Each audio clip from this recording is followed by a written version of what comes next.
He once led multi-million-dollar defense initiatives in the world's most volatile theaters, but now he's helping leaders heal toxic organizations from the inside out. It's Mr. Dr. Andrew Campbell. He is a retired senior military strategist turned peace leadership pioneer, and he's the author of Chaos is a Gift and the creator of the PACT, that's PACT Conflict Framework. We're here on the Marketer of the Day podcast with Robert Plank. We're brought to you by DFY Podcast. We run the back end of your podcast and turn your content into a lead generating machine. But what we're here to talk about is how to deal with this unavoidable thing in organizations called conflict, but how to manage and respond and deal with it properly through emotional intelligence, DISC, situational leadership, and so much more. Dr. Andrew is here to tell us what he's seen, what we're doing wrong, what we can consider and do better. So, Mr. Dr. Andrew Campbell, glad to see you, glad to be speaking with you. Thank you. Thank you very much. You're very welcome. And so, what did we leave out of that introduction? What are you all about? What has you focused and passionate these days? Well, right now I'm dealing more with helping senior leaders deal with how to deal with conflict within our organizations. A lot of times we're not taught how to deal with conflict, but every relationship that we have, no matter what, we have conflict. And it's like, how do you deal with conflict in a healthy way? And how do you deal with it in a dishelpful way? And either way will determine the way that your organizational culture is formed. Very nice. So the conflict will happen, but it's what your plan, your strategy, what your patterns are, and how you deal with it. Are you one that responds or reacts? Are you one that seeks conflict or avoids conflict? That will determine how you deal with it and how you react to it, and how people will react to you. And when you jump into maybe improve the situation and you ask these leaders, how do you respond or react? Do they have an answer? Are they unaware, or do they just not see the value in a better way? It depends upon the person. It depends upon the leader. It depends upon what his perspective and perception is. A lot of times we react rather than respond. And what I mean by react is that reaction can be either through what triggers us. Like, for example, we may get angry, we may get frustrated, we may get our voices may get raised, and we're trying to make a point rather than sit and listen to what's actually being said. And so it's being able to facilitate that open and structured discussions that will align with your interests. And basically, it's kind of like what the PACT is. It's pinpointing the problem, and then identifying what that root cause of that conflict is. A lot of times, that root cause is not what we think, but it's what we it's not what we think, but it's really what is not being said. And so it's actually we look at the symptoms rather than the cause. And so we don't really look at, what is the real issue. And so that's one of the things that is very important that we really miss as senior leaders. And so you mentioned this PACT Conflict Resolution Framework, right? PACT. So what is that? What does it stand for? Well, it stands for, one is pinpointing the problem, okay, which I just got through talking about as far as identifying the root cause. Not just the symptoms, but the real, what's the real issue? And I mean, and this is not just a skill set for work. This is a skill set for life. If you've been married more than than even a month, you've had conflict. If you've had a relationship more than anything, you've had conflict. And we always want to fight for what we think is right. What do we feel and what do we want, rather than what is really going on. We can talk a little about that a little bit later if we want to. Then A is acknowledge the perspectives, and there is that it's like facilitating an open discussion, trying to making sure that our perspectives. A lot of people think that perspectives and perception is reality, when actually it's not. It's our view of reality. And so then it's to understand the other person's perspectives, and then to create a collaborative solution. That's the C part of it. It's to implement or to seek out a win-win type solution to resolve the disputes, and to prevent the reoccurrence. And we do a lot of the prevention. I speak a lot about prevention in ways that we communicate, and we seek that, which we can talk about a little bit later. And then the T is basically to take action, or to transform, or to take. And what I mean by that is to take accountability, and a lot of that is done through it's understanding, is that your value though? Is accountability your value, or is that something that is built within you, or is it something that you have to be taught and learn through either through training and stuff like that? So that's a little bit about what PACT is. It's being able to look at some of the disputes and how to resolve those disputes between either between coworkers or between senior leaders and their subordinates, all the way down through. But a lot of that conflict starts, and the way that they deal with it starts at the senior level, which is Ooh. where And why is that? Is that like because they need to set a good example, or is that just where the most communication happens, or like why is it starting at the senior level? The like, for example, let's just say, and I use this a lot, is that the way that the senior leader or the way the leader deals with conflict will either determine whether it's going to be a healthy organizational environment or a toxic organizational environment. Whether they're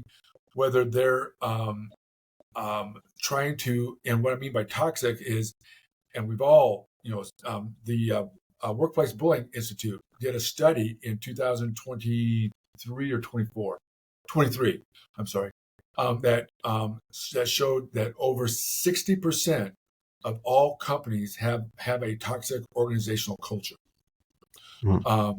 And so it's very prevalent. People have, I've been a toxic leader, and then I've been on the recipient of a toxic leader. And the reason that I was one is because I was a high performer, but I was one of those that really didn't care what was happening to what was going on behind me. And so I thought that I had the trust of people. I would go into various units, and I was a commander, and my way was the highway, and I'm going to set the environment. And a lot of times I really didn't care who I stepped on. It was just as long as I was making my objectives, and as long as I was making the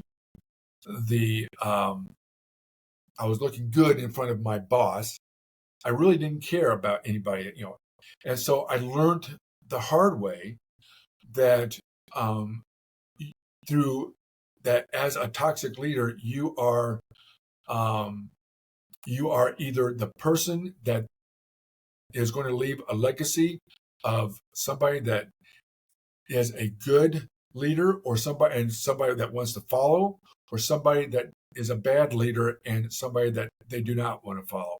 And a lot of times is that I equate the toxic leader, which I've learned, is that it's a shade of your character. And it's like, what is your character? And how does your character show up? Either in the conflict or in as a toxic or a healthy leader. And that will determine how. But you can change that. It's just a matter of wanting to. There's an old saying is that people change not because they want to, but because they need to.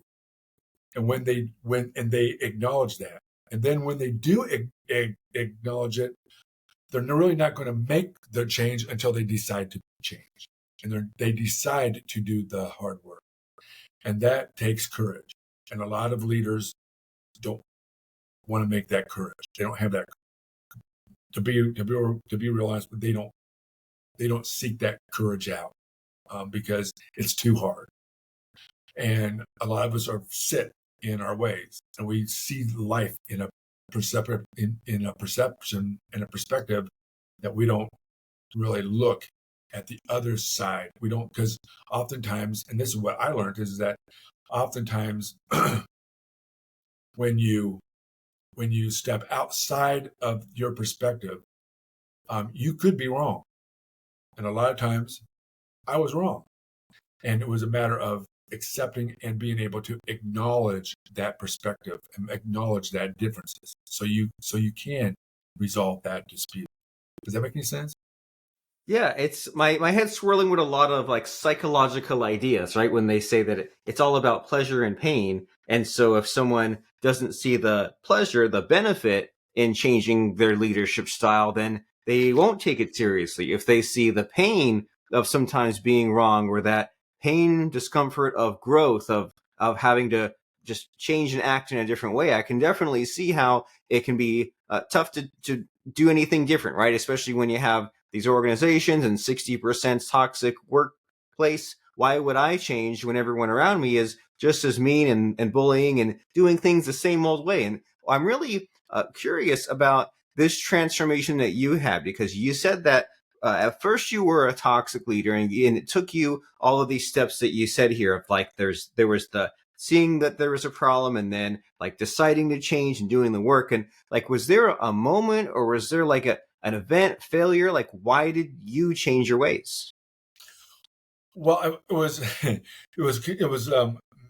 basically I was really fortunate. I was able to work with some great leaders that really took some time into mentoring me, which I was not really ready for and I did not want at the point. But it got to the point where um, I made um, I made some mistakes, and I had, in fact, one boss. The catalyst for me was my boss did a 360 evaluation on me. Had all my senior leaders, all my leaders that I was in charge of, get together. They had and it was like a free fall. It was basically saying, looking at me and as what was my leadership style? What was it? People are more willing to follow your character than they are about your vision or or your words. They're going to follow your character, and my character was not that great. It was the self-serving type. Um, and so what he did was he did a 360, and I found out that because I always believed I had the trust of everybody. People liked me. People believed in me. People would follow me no matter what I did. They would do what I say. That type of thing. Little did I know is that when I had several of my trusted advisors at the time that I thought was my friends, which is kind of what they said was we don't trust you. We don't we tolerate you. Um, you your voice is very intimidating. We don't you don't serve us. And so I said one thing, but I did, and I carried out my actions in a different way. And so that was a wake up call. And then the other thing that was a wake up call was it's kind of like there was a exercise that I was involved in. It's kind of like and the facilitator that I was in, that I had attended this training with Tony Robbins. What he did was he put a big ball, like a basketball, and he had one side of it being white and the other side being black. And he put us right, and he put me and this other guy right smack in the middle, or on either side of the table. And he put this ball right in between. And he said, I want you to convince the other person what you see. And I convinced him that this was a white ball. And the guy said, no, it's a black ball. And we were arguing back and forth. And it got to be an argument. A real, like, what the hell you think, you don't understand, And what happened was, then it got to the point where we were really, our voices got really elevated, and, some name calling and stuff like that. And so he stopped us, and then he made us change positions. And I was like, oh my God. He saw, I saw the white, but he saw the black. He saw the black, but I saw the white. And so it was like and what that taught me, and what he was teaching us was that we have to get out of our perspectives, what we think is right, because we're going to argue to make sure that we're being heard, to make sure that we're being acknowledged, to make sure that what we see is right. And so we're going to argue that out. Well, when you get out of your perspective, you get out of your thinking, if you change your perspective and change your and look at it from the other person's perspective, you get a whole different view. And that taught me that I needed that, and I learned afterwards through a lot of series of some things that was going on, is to look at the other person's perspective. So I really teach a lot about getting outside of that perspective and looking at the other person, and what to have him help you understand, because you could be wrong, to help you understand how does he see it. Because if you really look at, and another good analogy is when we have if we get into an accident of a car accident, each person is going to see it from a different angle, give a different perspective, a different way of what they saw is not going to be exactly what you saw, and they're going to fill in those holes. And so it's really important. That's what the PACT is all about. That's what they I've written several books, and I've written several articles on this topic, talking about workplace disputes and how we waste about 3 hours a day, basically, arguing about stuff that we don't need to be arguing about. And so that's if that makes any sense, that's kind of what I'm talking about. Yeah, you say don't sweat the small stuff. We need to see these different perspectives. And if we keep on with the same actions and the same thinking, we'll get the same results. So it's time to think and behave differently. And you've done large-scale strategic planning, departmental policy, crisis leadership. You've seen some things, you've done some things, but in our final few minutes of our conversation, I want to make sure that we focus on what's important to you, Mr. Dr. Andrew Campbell, who's published books, you've done a TED Talk, and so many other accomplishments. But in this conversation we're having, what's the missing question? What should I be asking you, but I just don't know what to ask you? I think one of the questions that I would is what would you like to leave? What is it that you would like to leave somebody to remember you by? And I think part of that is that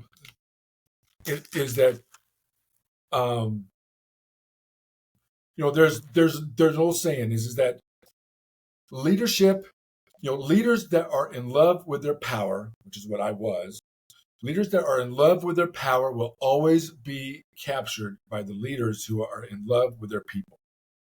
And I Mm. think that is one thing is that is I would say is that for me is that is important is that we understand, we as humans, because we're all flawed, we all make mistakes, is to acknowledge our mistakes, understand them, and and um, and then try to have the courage to move beyond them, to as I said earlier, is that we is to make a choice. So we have a choice. We can either stay where we're at because it's comfortable, or get out of that comfort zone because growth does not stay in the same place. Growth comes outside of your comfort zone. And so it's being able to move outside of that and to make the decision and do the hard work to be able to understand whether it's how does somebody see what they see differently than you, and and really listen to what they're saying, and instead of saying, well, what about this, you don't understand this, you, instead of that being one was saying, help me understand what I think I understand what you're saying because this is what I hear you saying, is that correct? Mm. And learning to prevent and learn how to change our language to prevent the conflict before it becomes a conflict, Ooh. where it's help me understand what you're saying because I don't get it. I'm really trying to help. I'm really trying to understand, because a lot of times we hear but we don't understand, and there's a difference in our listening, and that can be not just in work, but that can be in family. It can be, and so it's like, what is your legacy? Is your legacy going to be one where you are trying to understand or trying to be justified in your position? So so you think that you are right. Because a lot of times we try, our character is what we think of ourselves. That's what but our reputation is what other people see as. And so Mm.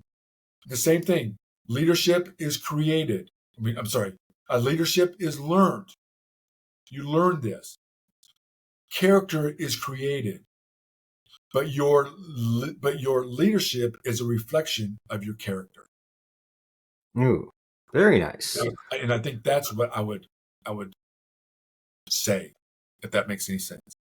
Yeah, and throughout our conversation, I feel like there's a list of these powerful questions that we should be asking ourselves that maybe we aren't or have not asked ourselves in a while, right? Just like, what is our legacy? What are people thinking of us? And this very underrated skill here of listening to understand, not just listening to reply, making sure that we get this new perspective and know what they're going through and what their problem is, and just take a minute and don't speak and get the information. And so we're seeking this new paradigm, so to speak, right? Instead of just the kind of brute force, it's my way or nothing. We want to be better leaders with emotional intelligence, unbiased thinking, deal with conflict management, and you're the guy to help us. And I understand that you have an excellent website called the Global Leadership Education and Training Institute. So if someone says, this guy, Dr. Andrew Campbell, he's saying a lot of things that make sense, but a podcast is only a taste, a tease. I want the full course meal. What's the next step? Where should someone go?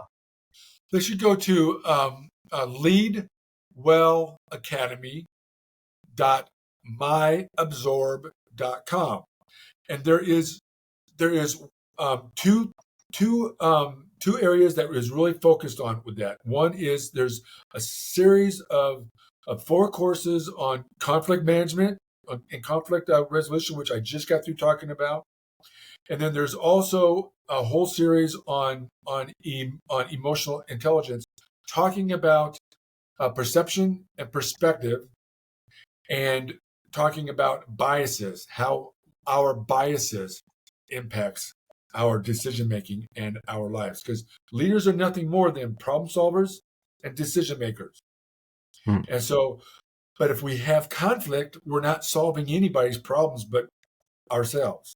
We're not solving problems at all. We're dealing with conflict. And 50 and about 57 to 60% of employees leave due to workplace conflict.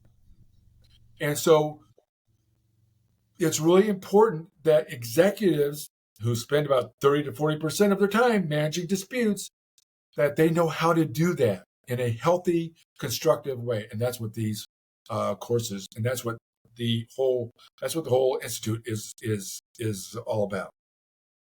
Very helpful and valuable. There's that cliche, right? That people don't quit companies, they quit people. And so we want to have this better workplace. And you're the guy to help us do it at the Global Leadership Education and Training Institute. That's at leadwellacademy.myabsorb.com. As you said, there are those 4 courses about leading through organizational conflict, about emotional intelligence, about conflict management. So if you are in this dysfunctional organization, or you're part of it, or your leadership skills could just be tuned up or could be responding to people better, then check this out. It's leadwellacademy.myabsorb.com. And Dr. Andrew, you've given us so many excellent sound bites, lessons, and quotes. But as far as the ending of our show, it's time to frighten you a little bit. It's time for the scary part of the show, where I try to stump you, I try to put you on the spot by asking you about a quote or lesson that has served you. And you've already given us so many, but as far as something to sum up, wrap up our conversation, what comes to mind as far as one final quote or lesson? I would say that character is the sauce of influence, and that your values, beliefs, and guiding principles will is a reflection of your character, and your character is how you lead and how you live. All right. So your values, beliefs, and guiding principles are the character, are a reflection of your character, and that's how you lead. Well, it's wonderfully put, wonderfully said. And we will meet you there at the Global Leadership Education and Training Institute, leadwellacademy.myabsorb.com. And we've been discussing this messy but important subject of conflict management, emotional intelligence, leadership with Dr. Andrew Campbell. So thanks for being here, Dr. Andrew, for helping us out and setting us straight. I'm glad that you were here. Well, thank you for the invite.